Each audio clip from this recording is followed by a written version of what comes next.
Introdução ao livro de Êxodo, Robert P. Gordon.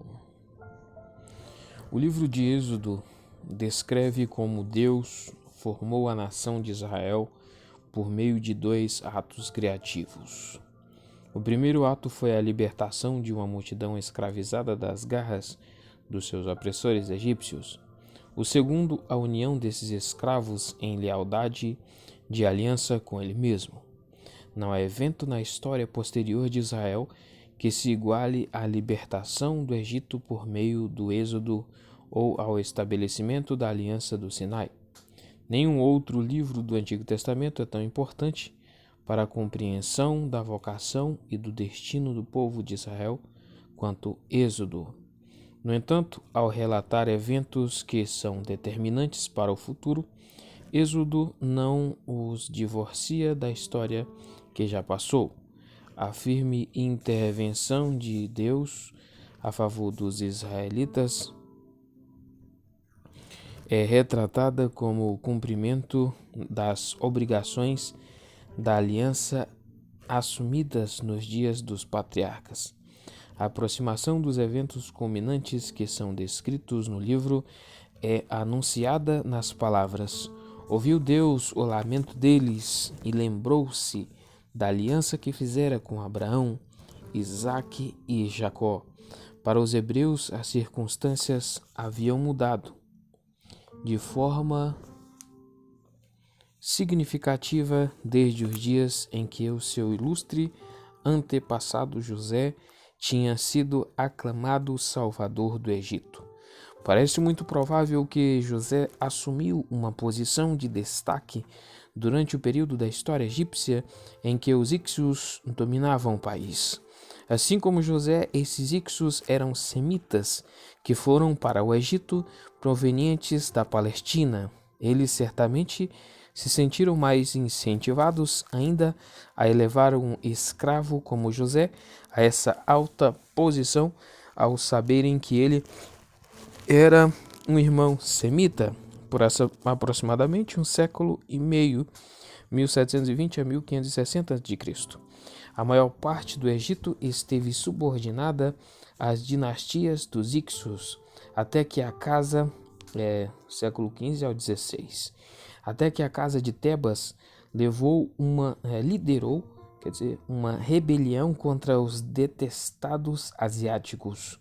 Depois disso, os egípcios decidiram que nunca mais se submeteriam ao domínio estrangeiro.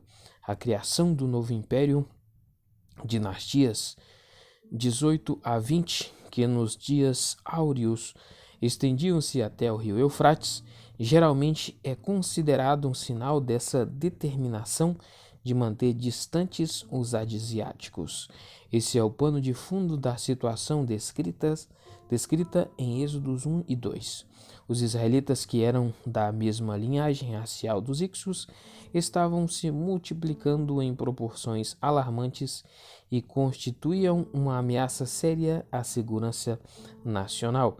A tentativa tresloucada de genocídio atribuída a um rei anônimo do Egito foi maquinada porque parecia que a história estava se repetindo. Moisés foi o homem escolhido para conduzir Israel para fora da fornalha da aflição. Independentemente dos seus sentimentos de incapacidade pessoal, ele era o homem ideal para a tarefa. Criado em círculos palacianos, nem seu espírito nem sua iniciativa haviam sido quebrados pelos açoites dos capatazes egípcios. Além disso, os anos gastos em Midian lhe proporcionaram a oportunidade de se familiarizar com o tipo de terreno que os israelitas encontrariam quando estivessem atravessando a fronteira norte do Egito. À medida que a história avança, podemos acompanhar o seu desenvolvimento desde um porta-voz relutante e um reconhecido profeta de Deus, até mesmo na avaliação de muitos egípcios. Foi Moisés quem anunciou que Deus estava prestes a cumprir sua promessa aos pais, que confrontou o faraó com exigências repetidas de libertar os israelitas, que depois os conduziu à liberdade e que se colocou entre eles e Deus no Sinai, quando os mandamentos de Deus foram apresentados a seus parceiros de aliança. A última parte de Êxodo, capítulos 25 a 40, traz como tema principal a construção do tabernáculo e a consagração dos sacerdotes que iriam servir nesse santuário transportável. Um interlúdio dissonante é inserido nos capítulos 32 a 34, com o episódio do bezerro de ouro e a queda das tábuas da aliança. Por graça divina e apesar de toda a tolice humana, a aliança foi rapidamente renovada e as instruções detalhadas registradas no capítulos 25 a 31 foram colocadas em vigor. No Sinai, Deus se revelou a Moisés e aos filhos de Israel de maneira singular. Esse foi o lugar em que todo o povo assumiu um relacionamento de aliança com Deus. No entanto, os israelitas não fixaram residência ali. Do outro lado do deserto inóspito estava a terra de Canaã, e esse era o destino deles. Êxodo 25 a 40 nos conta como Israel experimentou a presença divina, não somente no Monte Santo, mas ao longo de toda a peregrinação. O significado do tabernáculo é anunciado já no início dessa sessão. E farão um santuário para mim, e eu habitarei no meio deles. E os capítulos seguintes mostram como foi estabelecida essa aliança, apesar de estar em perigo de sucumbir na concepção e assegurada a presença permanente de Deus. De dia, a nuvem do Senhor ficava sobre o tabernáculo, e de noite havia fogo na nuvem à vista de toda a nação de Israel em todas as suas viagens. Assim, Êxodo chega a seu final e se atinge o propósito original de Deus. Tradicionalmente, o livro de Êxodo, como o restante do Pentateuco, é atribuído à mão de Moisés. Há de fato várias menções no Pentateuco às atividades de escrita de Moisés, e dão a razão para questionarmos a precisão dessas declarações. Em geral, pode parecer que a relação de Moisés com o Pentateuco é como a relação entre Davi e o Saltério. Hebreus 4:7, em que por meio de Davi provavelmente signifique no Saltério, mas não importam as fontes que tenham sido usadas na compilação do Pentateuco, e a crítica literária moderna desenvolveu os seus próprios métodos de explicar algumas delas.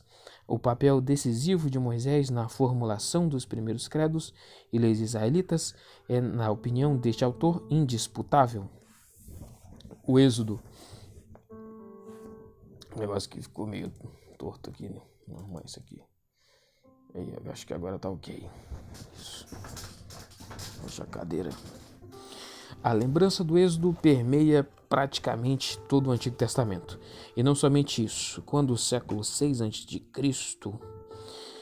os israelitas estavam novamente exilados, dessa vez na Babilônia, o povo sentiu-se encorajado a pensar em um segundo êxodo que, pela simples magnitude, ofuscaria a lembrança da libertação anterior do Egito.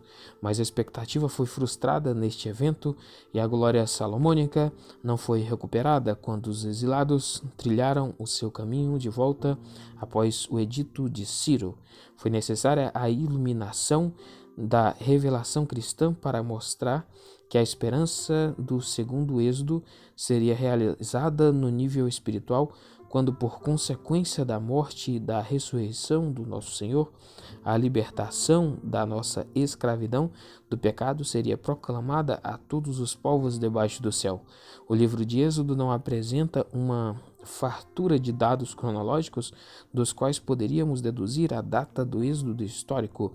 Se tomássemos 1 Reis 6:1 ao pé da letra, deveríamos concluir que o êxodo ocorreu 480 anos antes da fundação do Templo de Salomão, em torno de 1440 a.C., mas temos razão para suspeitar de que o número 480 é simbólico. A computação independente dos diversos números apresentados para o mesmo período resulta num total com excesso de 550 anos. A explicação provável é que nem sempre se mantinha uma distinção clara entre dados simultâneos e dados consecutivos. A maioria dos eruditos hoje concorda em que a avaliação de todos os dados e evidências bíblicas apoia uma data no século XIII para o Êxodo. Sabemos que a cidade celeiro de Pitom e Ramsés, mencionadas em Êxodo 1:11, foram destruídas nos reinados do faraó Sete I. Faraó Sete I,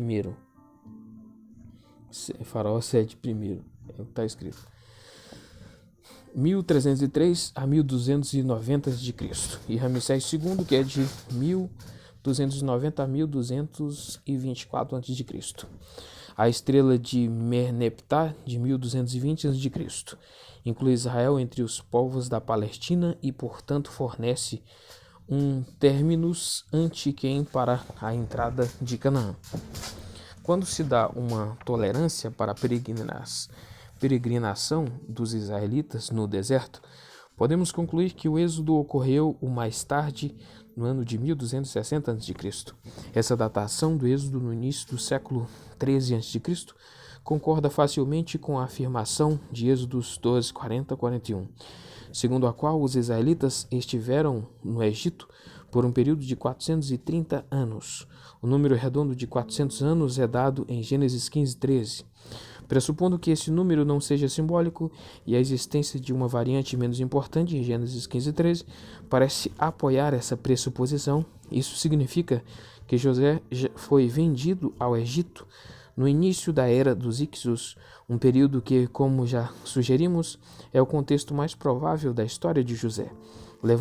Levando em conta a importância do êxodo para a religião e a historiografia israelitas, a falta de corroboração do relato bíblico por parte do lado egípcio e, sem dúvida, surpreendente ainda mais se os números associados à história foram tão grandes quanto ao Antigo Testamento, parece sugerir o retrato geral de asiáticos vindo para o Egito e saindo dele é ilustrado nos registros egípcios de diversos períodos, de forma que, nesse aspecto, a história do Êxodo não é nada improvável, mas se a fuga dos escravos individuais é ocasionalmente registrada em documentos egípcios, poderíamos esperar alguma referência à saída de centenas de milhares de israelitas. Uma explicação, ao menos parcial, pode ser baseada nos seguintes pontos. Seria uma declaração suavizada afirmar que um êxodo em massa dos escravos israelitas representaria um revés muito grave para o Egito e seu rei. Essa situação poderia ser tratada em uma de suas formas. Os monarcas antigos tinham a habilidade de relatar derrotas como sendo as vitórias mais retumbantes. A batalha inclusiva que Ramsés II travou em Kadesh, 1285 a.C., é um bom exemplo disso. Ramsés não economiza superlativos na descrição de como dominou o inimigo, mas em posse dos relatos da batalha feitos pelos dois lados e com alguma avaliação da estratégia e da logística associadas à guerra, o estudioso moderno pode ter uma visão diferente desse famoso confronto. Outra forma de tratar com fatos indigestos era simplesmente deixar de registrá-los. Esse tipo de reação não é peculiar a nenhum país ou período da história, como mostram os dois exemplos a seguir. Primeiro temos o caso de Tukulti-Ninurta, da Síria, 1244 a 1208 a.C., contemporâneo de Ramsés, um manto de silêncio sobre os últimos 25 anos do reinado de Tukulti-Ninurta e a ausência de registros reais deve ser interpretada como um sinal não de falta de atividade, mas de derrotas militares. Aliás, o fracasso militar do rei parece ter sido um fator importante do assassinato dele. O nosso segundo exemplo vem da história mais recente, quando por motivos ideológicos pouco inteligíveis para os ocidentais, o governo da República Popular da China impôs um embargo às notícias logo após o terremoto de Tangshan em julho de 1976. Estava se fazendo uma tentativa de esconder o fato trágico de que 500 mil de pessoas tinham perdido a vida naquele desastre. Informações prejudiciais aos interesses nacionais talvez tenham sido tratadas da mesma maneira no Egito de 3 milênios atrás. De acordo com Êxodos 12:37, cerca de 600 mil homens a pé, além de mulheres e crianças, participaram do êxodo. Fora a grande multidão de estrangeiros também mencionadas, isso significa algo em 2 e 3 milhões de pessoas. Alguns estudiosos, no esforço de apresentar estatísticas mais críveis, insistem em que a palavra traduzida por 1000 na verdade significa clã ou líder oficial. E é verdade que Elef pode às vezes significar clã, Miqueias 5:2, ou, se revocalizado, líder. O reconhecimento dessas possibilidades tem contribuído para uma compreensão melhor de alguns textos do Antigo Testamento. Os números do Êxodo, por outro lado, não se prestam tão facilmente a esse tipo de tratamento. Por exemplo, o local de prata mencionado em Êxodos 38, 25 e 26, por ocasião do censo 30, 11 ao 16, é evidentemente calculado com base na compreensão de que o dinheiro de resgate foi pago por 603.550 homens. 38, 26. Provavelmente a maioria dos estudiosos do Antigo Testamento concorda em que houve um êxodo, mas muitos argumentam que somente algumas tribos, talvez Levi e as tribos de José, na verdade saíram do Egito sob a liderança de Moisés. Alguns tendem a pensar que migrações de hebreus do Egito para a Palestina ao longo de vários séculos foram resumidas em um único evento de significado sem paralelos. No entanto, é difícil obter apoio externo para qualquer sugestão em virtude da natureza desses fatos, de fato que não é fácil avaliar o grau de idealização do relato bíblico. Falar de todo o complexo de eventos que dependem do Êxodo e de sua relevância em qualquer discussão desse tópico está além do escopo deste estudo. No momento, vamos nos contentar com uma referência ao Cântico de Moisés em Êxodo 15 e ao seu testemunho antigo. Alguns diriam contemporâneo de um evento de importância fundamental para toda a história subsequente de Israel. Como no caso da ressurreição do nosso Senhor, aqui também a atestação em fontes seculares não é o fator crucial. O conjunto de eventos e desenvolvimentos baseados no evento original é o melhor argumento a favor de sua historicidade. O nome divino. De acordo com Êxodo 6:2, Deus disse a Moisés: Eu sou o Senhor. Apareci a Abraão, a Isaque e a Jacó como Deus Todo-Poderoso, mas pelo meu nome, o Senhor, não me revelei a eles. Isso imediatamente cria um problema, visto que o nome Javé, melhor do que Jeová, comentário Êxodos 3:15, ocorre regularmente em Gênesis. Alguns estudiosos ainda acrescentariam a complicação o aspecto de que o elemento Iau, ou semelhante, em alguns nomes amorreus do segundo milênio, está relacionado ao nome divino. Afirmações semelhantes são feitas em relação aos nomes pessoais que ocorrem nos textos de Ebla do terceiro milênio, embora a evidência ainda precisa ser julgada pelo mundo acadêmico em geral. Como então deveríamos interpretar Êxodo 6:2? Diversas linhas de tratamento da questão são sugeridas. Uma teoria defende que o nome no versículo 3 na verdade significa caráter, embora o nome Javé fosse conhecido dos patriarcas. Há compreensão que tinham do caráter de Deus, como expresso no seu nome, era limitada. De acordo com outro ponto de vista, a segunda metade do versículo 3 deveria ser lida como uma pergunta. E por meu nome, o Senhor, eu não me dei a conhecer a eles? Nenhuma dessas sugestões foi recebida com muito entusiasmo, além dos círculos conservadores, e de fato são francas em virtude do peso artificial que impõe ao hebraico. Que o termo nome em hebraico inclui a ideia de caráter, não necessita de comprovação aqui, mas será que a palavra deveria ser divorciada de seu sentido inicial para significar somente caráter? A segunda proposta parece um tanto forçada. Uma pergunta retórica desse tipo não é a forma mais natural de complementar a primeira metade do versículo com a sua afirmação acerca da revelação de Deus de si mesmo aos patriarcas como El Shaddai.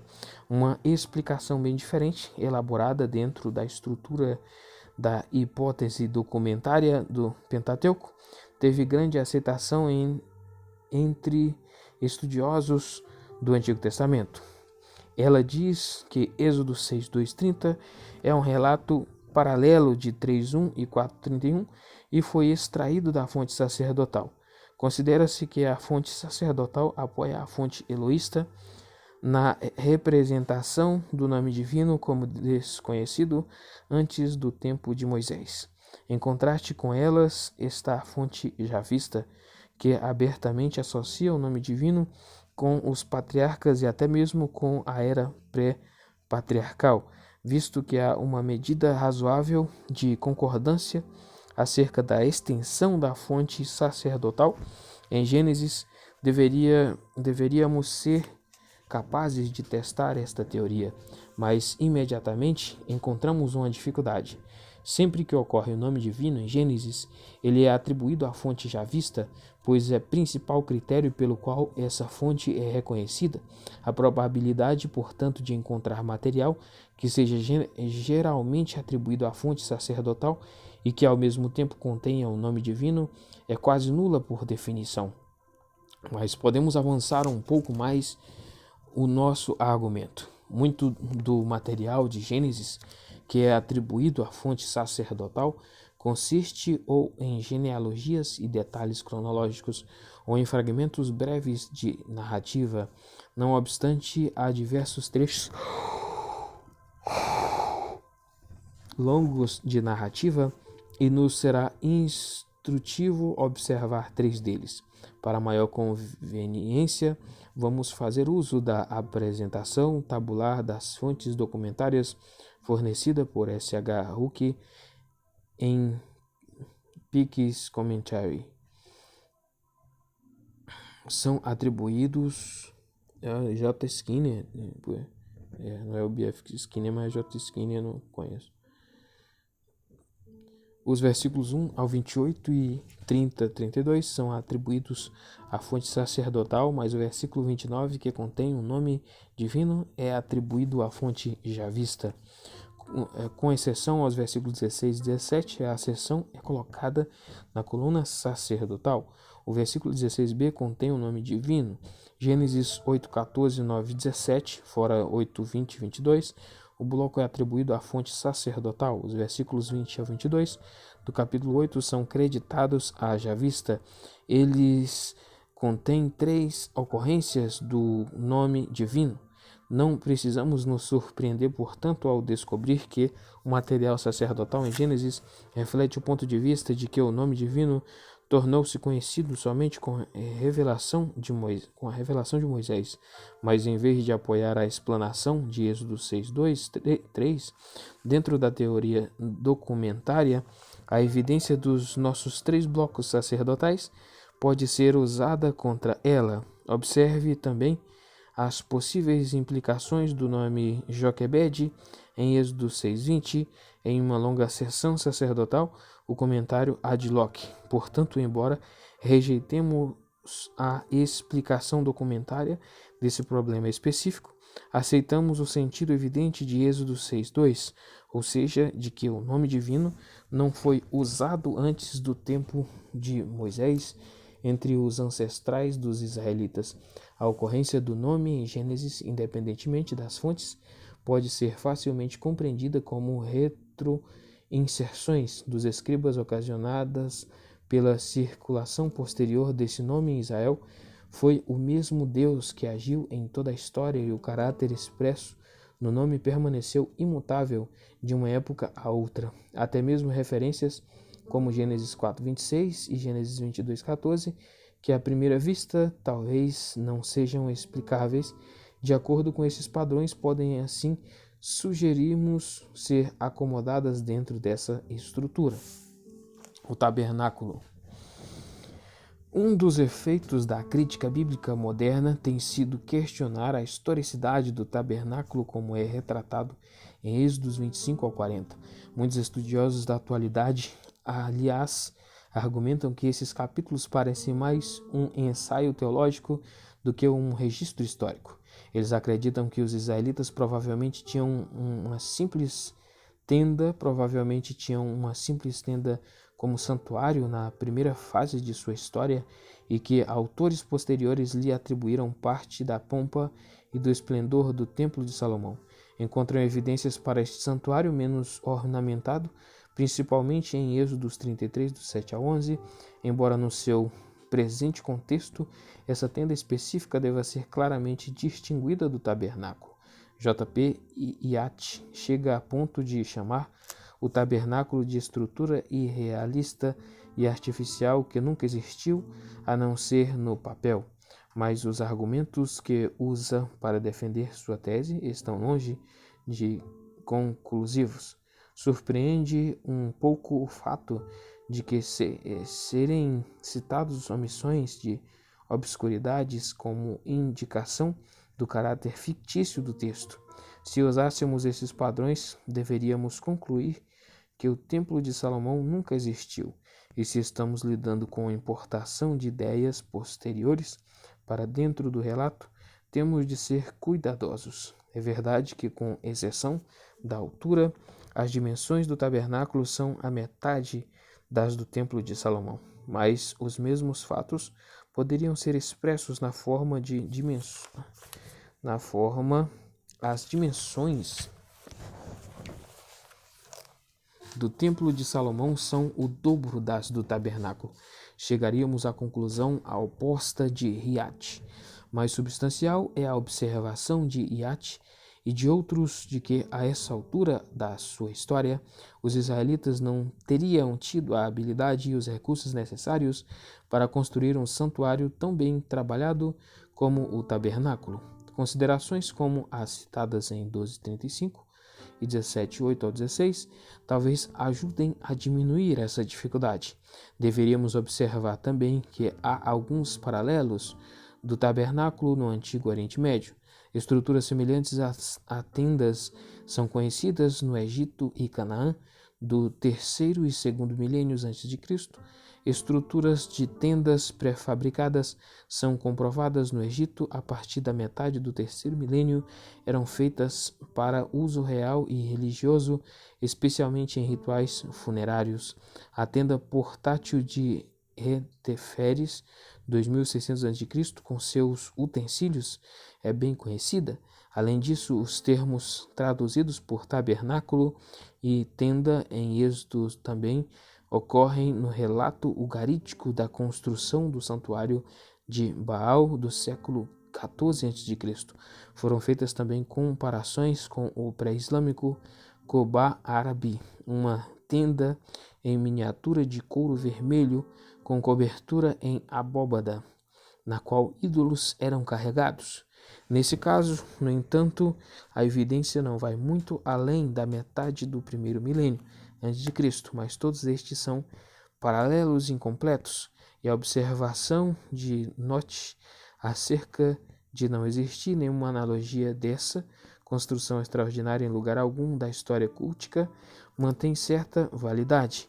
O significado do tabernáculo. O relato detalhado do tabernáculo apresentado em Êxodos 25:40 não deve ser simplesmente atribuído ao interesse de um autor antigo por arquitetura religiosa. O seu significado é muito mais profundo e principalmente espiritual. Embora o Antigo Testamento não apresente uma exposição sistemática desse significado espiritual do tabernáculo e de seus utensílios, podemos em certa medida apreciar o que ele representava para o israelita mediano que ouvia ou que, em épocas posteriores, foi informado dele com base nos relatos antigos.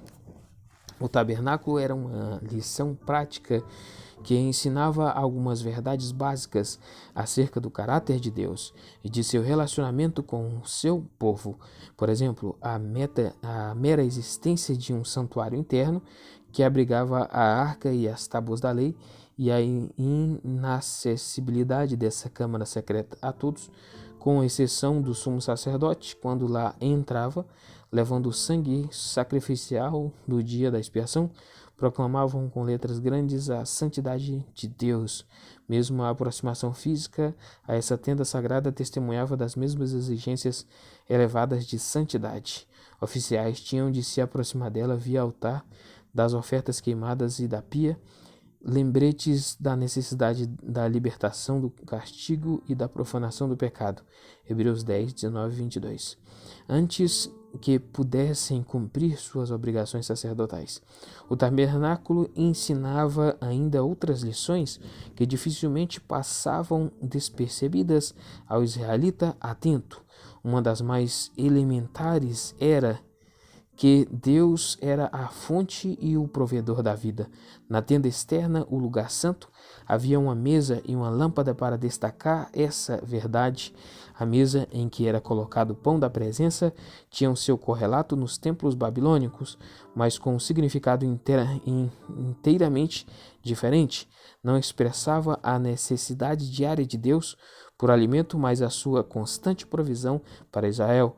O candelabro não servia somente para a iluminação do templo, era uma árvore estilizada e combinava as ideias de luz e vida, sugerindo que Deus era a fonte de ambas, Gênesis 1:3 e Jó 1:4. Em resumo, o valor simbólico do tabernáculo para o israelita antigo tinha sua importância à luz dos diversos rituais realizados dentro e em volta dele. Esse significado tornava-se cada vez mais completo e profundo. No Novo Testamento, essa importância simbólica do tabernáculo é mais evidente ainda. Em primeiro lugar, ele era cópia e sombra daquele que está nos céus, Hebreus 8:5, enquanto a sua formação em duas câmaras dava testemunho da alienação de Deus por parte do ser humano por causa do seu pecado, Hebreus 9:8. Mas assim como o santuário portátil representava a presença de Deus para Israel, assim o ato definitivo da identificação com a humanidade na encarnação é descrito no quarto evangelho como um tabernacular. Aquele que é a palavra tornou-se carne e viveu entre nós, João 1,14. Visto que João, depois disso, fala da glória associada a essa revelação, é inconcebível que ele não estivesse conscientemente fazendo menção ao tabernáculo, assim como a glória de Deus habitava no tabernáculo, Êxodos 40:34. A palavra habitava entre nós. O fato é que, no entanto, que o Novo Testamento reserva o simbolismo do tabernáculo para a ocasião em que foi partido o corpo do Filho de Deus e para a sua vida e ministério pós-ressurreição. O cerimonial do tabernáculo, especialmente no dia da expiação, prefigurava a obra sumo sacerdotal de Cristo, que entrou uma vez por todas no Santo dos Santos, Hebreus 9:11-14. Ele agora representa o seu povo neste local santíssimo, Hebreus 6:19, e o capacita também a entrar no santuário por meio do sangue dele, Hebreus 10:19. No Calvário, Cristo se tornou a propiciação, Romanos 3:25, e lasterion, em Hebreus 9:5, na nota de rodapé, da NVI, propiciatório, e quando o corpo dele foi partido, a cortina que separava os seres humanos da presença divina foi rasgada em duas, Hebreus 10:19. O que o tabernáculo físico simbolizava mas era incapaz de produzir, realiza-se agora dentro da estrutura do santuário celestial. O autor de Hebreus indica que o significado tipológico do tabernáculo vai além do uso que ele mesmo fez dele. Após listar os utensílios do tabernáculo, ele mesmo acrescenta: a respeito dessas coisas não cabe agora falar detalhadamente. Hebreus 9:5. E a implicação é que o autor poderia ter dado esse tipo de interpretação para todos os utensílios do tabernáculo. Aqui há então um encorajamento, na verdade, um fundamento para descobrirmos tudo o que pudermos acerca da importância tipológica do tabernáculo, mas é aqui também que sobressai o elemento subjetivo e há diversos aspectos que precisam ser levados em consideração. Em primeiro lugar, nunca podemos esquecer que as interpretações tipológicas apresentadas no Novo Testamento têm autoridade própria. Nenhuma interpretação subsequente pode ter a mesma autoridade. Em segundo lugar, o Novo Testamento associa significado a vasos e utensílios, e não a barras e parafusos. Em terceiro lugar, o autor de Hebreus estava tentando contestar doutrinas erradas e fortalecer a fé dos seus leitores. Uma tipologia sem controles não atingiria muito com relação a esses dois nobres alvos. E está aí uma lição para nós hoje, porque então poderíamos perguntar a dados relativos à estrutura do tabernáculo que parecem redundantes, se há sentido nos pontos que acabamos de destacar? Será que esses detalhes acerca de estacas e cordas e elementos semelhantes não estão registrados porque têm o seu próprio significado tipológico? Uma analogia útil e não é dada mais do que isso é sugerida em Hebreus 9:9, em que o tabernáculo é descrito como uma ilustração para os nossos dias. O termo usado no original é o mesmo traduzido por parábola. Ora, normalmente não esperamos descobrir significado espiritual em todos os detalhes das parábolas do nosso Senhor. Alguns elementos têm uma função auxiliar em si mesmos. Não tem significado algum, mas sem eles as parábolas seriam mais pobres. Os itens auxiliares no relato do tabernáculo também têm funções a cumprir. Há, por exemplo, uma gradação nos metais usados na construção. Quanto mais próximo o material estivesse do Santo dos Santos, mais precioso tinha de ser. O princípio é preciosidade proporcional à proximidade. A decoração dos pilares da entrada do pátio no lugar santo e do lugar santíssimo segue o mesmo princípio. Dessa forma, os aspectos aparentemente insignificantes contribuem para um efeito geral que é de grande importância. Independentemente da profundidade do nosso compromisso com a tipologia, não podemos esperar chegar a interpretações satisfatórias se elas se baseiam em traduções e compreensões errôneas dos aspectos estruturais do tabernáculo. É aqui que muitos estudos antigos acerca desse tópico desmoronam. Por esse motivo, o comentário destes capítulos dedica atenção especial a questões de contexto cultural, estrutura e projeto. Interpretações que não estão fundamentadas em uma observação apurada desses detalhes, mas provavelmente são interpretações errôneas.